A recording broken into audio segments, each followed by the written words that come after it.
Alors, avant d'entrer dans ce genre de débat, la philosophie moderne nous a montré des tout et des rien. Les philosophes en font partie. Un philosophe, protestant d'une philosophie engagée, peut être perçu à mes yeux comme un nuage. Le nuage vole, le nuage vole, le nuage se remplit, le nuage se décharge. Parfois, la tempête passe par là. Et, sans cri égard, le soleil revient. Alors que, si on se réfère à des textes beaucoup plus retranscrits, tels que ceux de Placide, de Corneille, un philosophe averti peut être considéré comme cette canne de bois.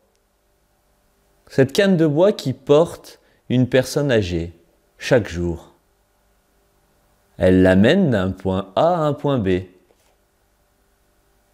Elle ne sait pas elle-même qu'elle est canne de bois. Pourtant, chaque jour, elle effectue son rôle de canne de bois.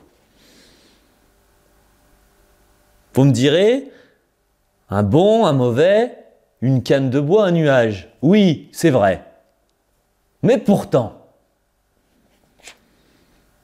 un très bon ami à moi, un certain Yves Latour, que j'ai perdu récemment et que j'avais plaisir à retrouver tous les vendredis matins au café Bernochon.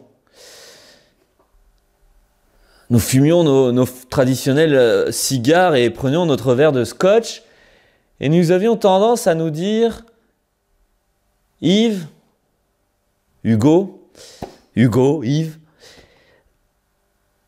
pourquoi, à tes yeux, ce moment de grâce entre deux philosophes que nous sommes peut te permettre de dire que nous le sommes ?» Et je ne vous cache pas que la première fois qu'il m'a posé cette question, je me suis dit « À ses yeux, je ne dois pas être grand-chose. » Et c'est là que nous sommes partis sur cette chevauchée de phrases, de rhétorique. Excusez-moi, je suis emporté par l'émotion de repenser à ces moments complètement de disgrâce. Nous avions tendance à dire l'expérience d'une grenouille, sautant de nénuphar en nénuphar, se rapprochant de la berge, s'en éloignant, et un peu un chemin.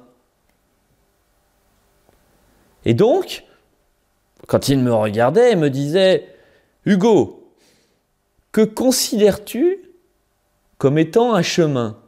Pour moi, la divagation en était. Et je ne vous cache pas qu'au bout de ce chemin, de notre chemin, de son chemin finalement et du mien,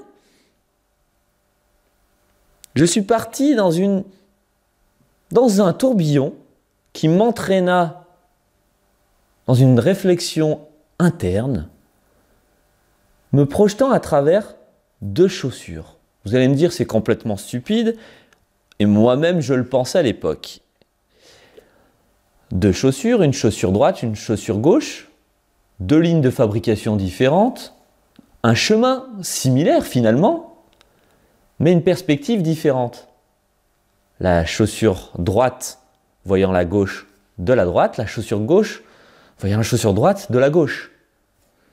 Deux chaussures produites sur des lignes parallèles, se retrouvant pour un chemin similaire.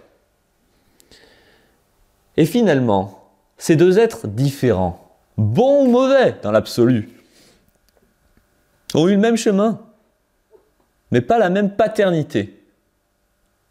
Donc, est-ce que le chemin d'un philosophe qu'on peut se considérer comme éloquent, bon et donnant une image saine d'une pensée, d'un courant de pensée, et celle d'un philosophe médiocre, finalement n'est-elle pas la même? Car l'instant délivré par un bon ou un mauvais philosophe peut se retranscrire tout simplement par les personnes qui réceptionnent ce message. Pour conclure, je dirais tout simplement une chose, un philosophe ne mérite que le public qu'il ne mérite. Il peut être bon comme mauvais, l'absolue vérité restera dans la partie qu'il en restera. Merci, maître.